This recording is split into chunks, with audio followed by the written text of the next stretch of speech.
দিদি, পুষ্কাল home paints থেকে যে কাজটা আপনি করেছেন ইন্টেরিয়ারের কাজটা, ওটা কেমন লেগেছে যদি একটু বলেন আমাদেরকে। হ্যাঁ, খুব ভালো হয়েছে। মানে কেমন, মানে আপনি কাজে স্যাটিসফাই কিনা? কাজে তো স্যাটিসফাই, আমি যেরকমভাবে বলেছি সেরকমভাবেই করে দিয়েছে।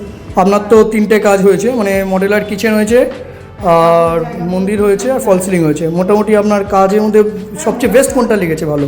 ঠাকুরের জায়গা, ঠাকুরের জায়গাটা খুব সুন্দর হয়েছে। সবথেকে বেশি লেগেছে। আর মোটামুটি মানে সাধ্যের মধ্যে সাত পূরণের ব্যাপারটা এখানে আমি পেয়েছি। মানে খুব যে বেশি এক্সপেন্সিভ আমার খরচা হয়েছে তেমনটা না, আমি সাধ্যের মধ্যে সাত পূরণ করতে পেরেছি।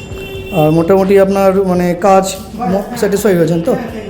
মানে আপনার চেনাশোনা এরকম আমি হ্যাঁ, তাদের আমি সাজেস্ট করবো যেন এখান থেকে কাজ করে। ঠিক আছে দিদি, থ্যাংক ইউ দিদি।